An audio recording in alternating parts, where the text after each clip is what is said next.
स्मिता ईरानी जी जो चिल्ला रही हैं, अच्छा, बाल वाला गला फर फर के, हाँ, सिलेंडर लेडीज मैन आज उनकी बेटी का दूसरे मृत व्यक्ति के नाम पर रेस्टोरेंट चला रही है, उनके यहाँ बार चला रही है, हाँ, और तो उनके यहाँ छापा क्यों नहीं?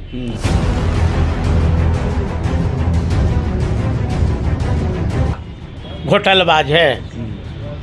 अब बीजेपी में गिरिराज सिंह जी के यहाँ जो पकड़ाया अरबों रुपया, जो कि पूरा दुनिया देखी, उनके यहाँ अभी तक ईडी क्यों नहीं?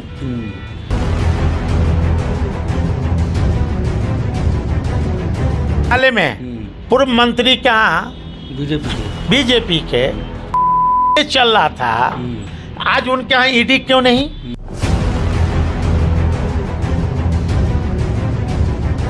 ये लोग आज बीजेपी में लोग चले जाएंगे तो एकदम पंडित हो जाएंगे, पवित्र हो जाएंगे। गंगा बीजेपी कहाँ? गंगा तो मैली हो चुकी है। हनुमान यहाँ आ रहे हैं तब नीतीश के लंका में आग लगाएंगे।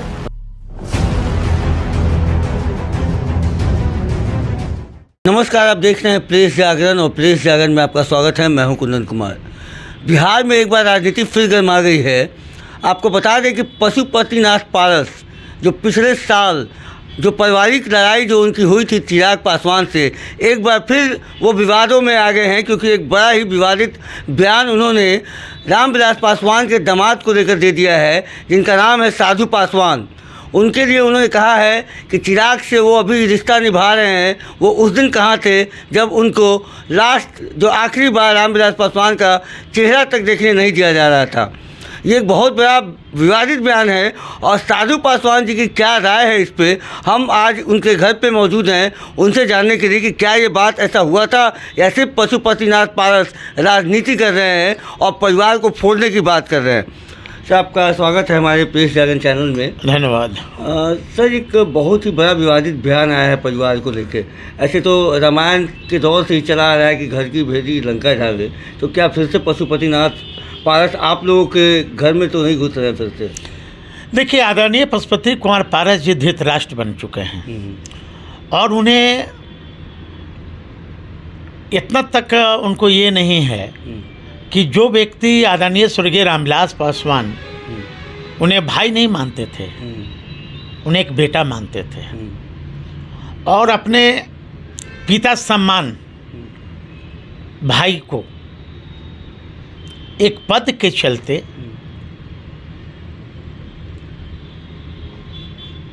उन्होंने अपना स्वाभिमान बेच दिया।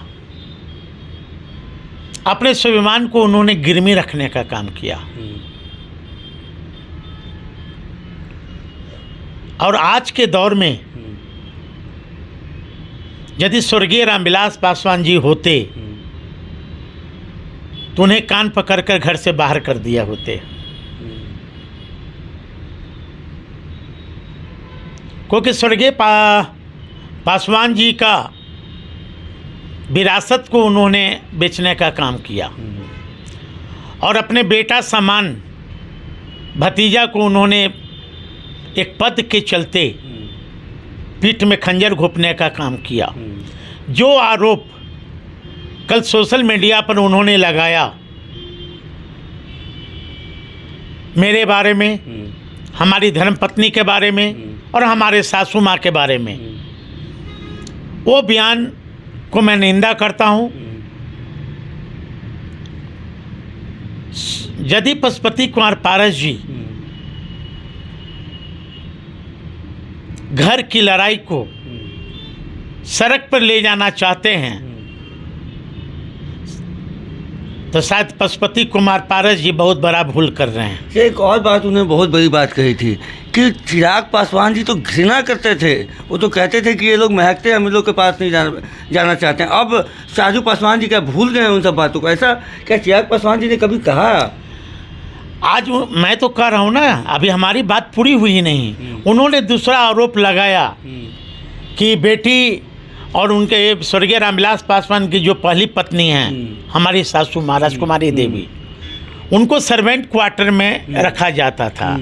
ये पशुपति कुमार पारस जी कहाँ से ये बात उठा रहे हैं? ये सरासर गलत है।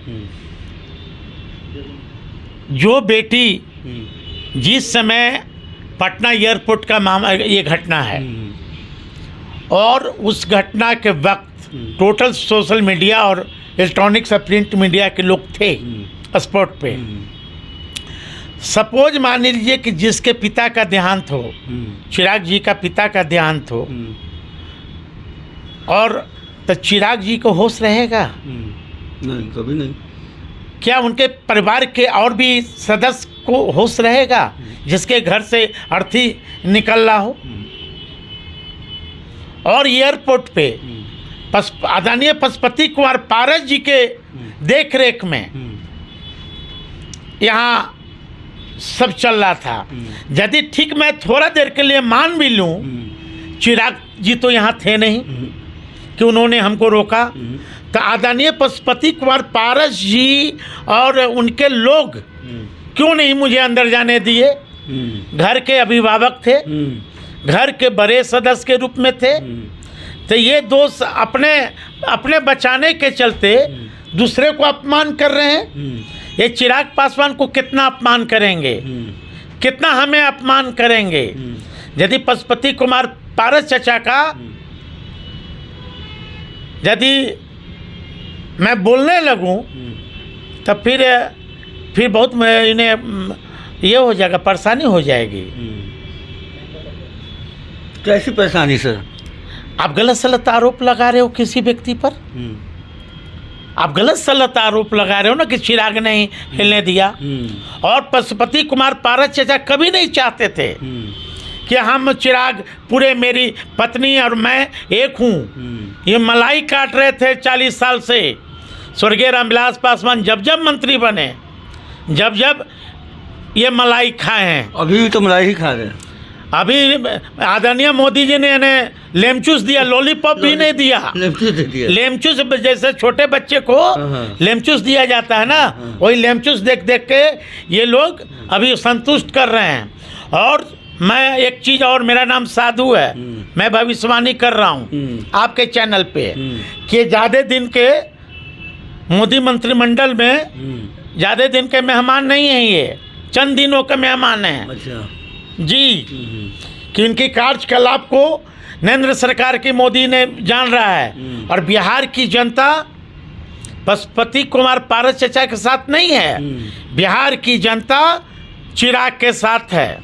और बिहार ही नहीं, इस बार हाजीपुर की जनता जो ताल ठोक रहे हैं कि हाजीपुर से बड़ी चुनाव लड़ेंगे, आप कोई फरियाद ले तो समय आने दीजिए पारस चचा जी, समय आने दीजिए। हमारे पास भी उम्मीदवार की कमी नहीं है, ऐसा उम्मीदवार देंगे कि आपको बोलती बंद कर देगा। जमानत उनकी जब्त वहाँ की जनता कर देगी। ये हाजीपुर की जनता, और हाजीपुर खासकर किसी की बपौती नहीं है, वो स्वर्गीय रामविलास पासवान का घर है। रामविलास पासवान जी का वहाँ ईमान है, वहाँ रामविलास पासवान जी का कर्म भूमि है। पशुपति कुमार पारस जी का क्या व्यवहार रहा है जनता के प्रति, वो हाजीपुर की जनता जानती है और पूरे परिवार के लोग जानते हैं। इसलिए पारस चचा जी को मैं नसीहत देना चाहता हूँ कि घर की बातों को आप सड़क पर नहीं ले जाएं। और जिस दिन आज के बाद पशुपति कुमार पारस चचा आप सुन रहे होंगे, तो आज के बाद घर में लड़ाई होती है, बहुत बड़े बड़े घर में लड़ाई होती है। माधवराव सिंधिया के परिवार देख लीजिए, और भी कई सदस्य ऐसे हैं, क्या उनकी लड़ाई सड़क पर गए? नहीं गए। ठीक है, राजनीतिक करना है, राजनीतिक आप कीजिए, राजनीतिक की विचारधारा अलग हो सकती है, लेकिन आप मर्यादा में रहकर कोई बयान दें तो बहुत ही अच्छा होगा। सर एक और सवाल थोड़ा राजनीति का, आपके पार्टी से रिलेटेड है। वो जी। बीते दिनों मतलब पिछले महीने 20 मई को लालू प्रसाद यादव के 16 ठिकानों पर छापा पड़ा था सीबीआई का। सीबीआई के द्वारा कुछ हासिल हुआ नहीं, तो अब उन्होंने उनके हनुमान कहे जाने वाले, उनके करीबी कहे जाने वाले जो भोला यादव जी हैं, उनको गिरफ्तार कर दिया गया है, रिमांड पर ले लिया है और अब उनसे पूछताछ की जा रही है। ये सीबीआई कर क्या रही है सर? कांग्रेस को भी तंग कर रही है। कांग्रेस के आला कमान नेता राहुल गांधी, इवन सोनिया गांधी जो 76 साल की हो चुकी हैं, बुजुर्ग हो गई हैं, बीमार रहती हैं, उनको भी तंग कर रही है। क्या हो रहा है सर आपके पार्टी में भी और दूसरे की पार्टी में भी, विपक्षी और भी दलों के साथ? ये क्या कर रही है सर सरकार?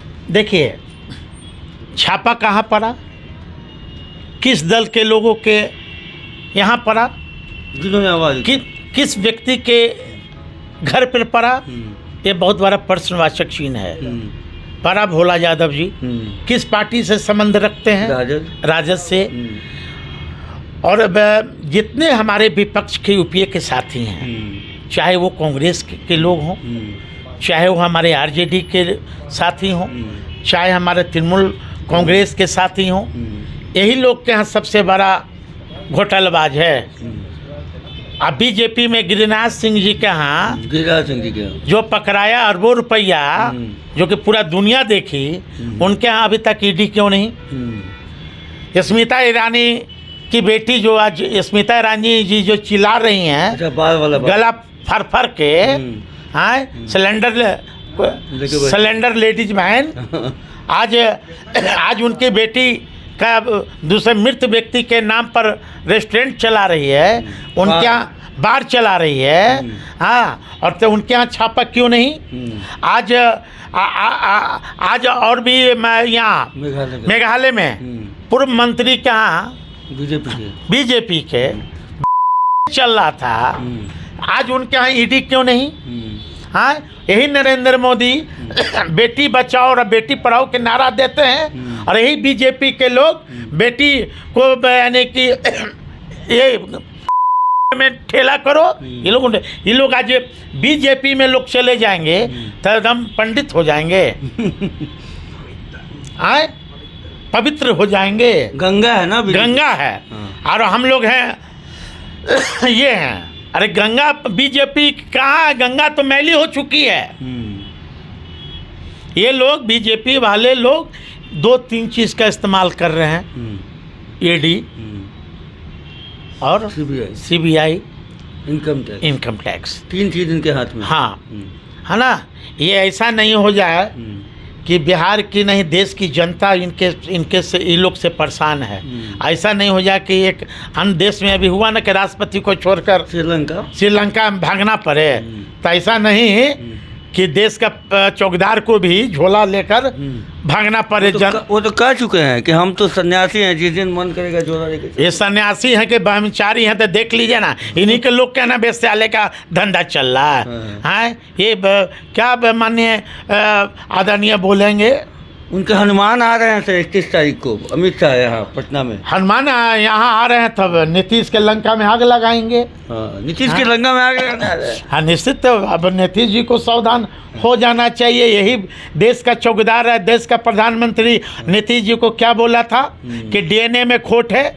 हाँ, मैं तो नीतीश जी से मैं बार बार भी आग्रह किया हूँ कि आदरणीय नीतीश जी, आपका डीएनए का रिपोर्ट नरेंद्र मोदी जी ने दे दिया। बाल भेजा था बहुत सारे। हाँ, बाल नाखून भेजे थे।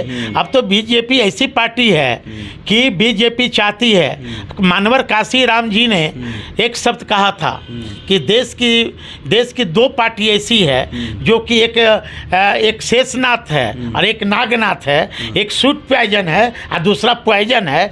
तब जितने बीजेपी चाहती है कि जितने ऑल ओवर इंडिया में क्षेत्रीय पार्टी है उसको ध्वस्त कर दो। लेकिन लोगों को सबक सीखना चाहिए मानवर काशी राम जी के बयान से, है ना? यहाँ 2 धारा है, 2 धारा से यदि विचलित होंगे तो फिर तो आप गड्ढे में गिरेंगे। सड़क पर वही जानवर मरता है जो जानवर दाहिने बाएं देख के नहीं चलता है। नीतीश जी का भी वही हाल होगा, इसलिए नीतीश जी को बचना चाहिए। नीतीश जी को सुधरने का मतलब एक समय दे रहे हैं। नीतीश जी आदरणीय है, अभिभावक है, बड़े लीडर हैं, उनको हम क्या समझाएंगे? वो खुद समझदार व्यक्ति हैं, वो खुद। आप उनकी आंखें खोलने के लिए एक बात बोल रहे हैं कि संभल जाए। अरे हम तो कह रहे हैं बीजेपी छोड़ो और राजद के साथ और राजद के साथ आओ, मिलजुल कर सरकार बनाओ, तेजस्वी यादव जी के नेतृत्व में बिहार की बागडोर दो, है ना। बिहार की जनता, बिहार के अवाम, दबले कुचले पिछड़े लोग तेजस्वी जी को चाह रहे हैं। बिहार का भविष्य है तेजस्वी, हम तो चाह रहे हैं। हम तो ये भी चाह रहे हैं कि चिराग और तेजस्वी दोनों एक साथ आवे, दोनों में बिहार के अवाम की नब्ज पकड़े, बिहार की जनता की मांग है, बिहार बचा ले। एक और सर सवाल है, कल लोकसभा में एक बहुत बड़ी घटना हुई सर, जिस स्मृति ईरानी का आप बात कर रहे हैं, जिक्र कर रहे हैं उनके बार के बारे में। उन्होंने सोनिया गांधी को लेके, अधीर रंजन जी का बयान आया था, गलती से निकल गया था, उन्होंने माफ़ी भी मांगी राष्ट्रपति के बारे में, लेकिन उन्होंने, स्मृति ईरानी ने सोनिया गांधी को टारगेट किया और सोनिया गांधी जस्ट पूछने गए उनके दूसरे लोकसभा सदस्य, तो स्मृति ईरानी आके उनसे भिड़ गई। क्या कहेंगे सर स्मृति ईरानी को इस विषय पे? ये लोकसभा है, मैं तो स्मृति ईरानी जी को कहूँगा, ये संविधान बनता है वहाँ, है ना। ये नौटंकी का ये नहीं है ना। जिस तरह कभी गैस के दाम बढ़ते थे तब ये चूड़ी प्रधानमंत्री को भेजते थे। आज स्मृति ईरानी जी का जमीर मर गया क्या? आज इनके माने कि सरकार में गैस के दाम बढ़ रहे हैं, पेट्रोल के दाम बढ़ रहे हैं, हाँ, संविधान नष्ट किए जा रहे हैं, बाबा साहब का संविधान आज खतरे में है। तब स्मृति ईरानी जी कहाँ हैं? चूड़ी भेजिए ना आप इनको, मोदी जी को आप चूड़ी भेजिए ना। खाली विपक्ष राहुल गांधी जी कम पढ़े लिखे हैं क्या? आज राहुल गांधी जी ही का किया दिया आज बीजेपी कर रही है, आज कांग्रेस से का किया दिया आज बीजेपी कर रही है। ये अपना काम बताए ना। बीजेपी का कितना साल हो गया सरकार में रहते हुए? 8 साल। 8 साल में एक भी आप विकास बता दो। मैं बताता हूँ विकास इन्होंने क्या किया। नीरव मोदी, महिल चौकसी, विजय माल्या, एक से एक उद्योगपति को इन्होंने कर्ज माफ किया। ललित मोदी, हाँ नहीं, सब मोदी है ना, सब मोदी है तो यहू मोदी, हाँ, तो सब मोदी। हमको लगता है कि देश को कहीं गिरवी न रखने पर ये लोग तुले हुए हैं।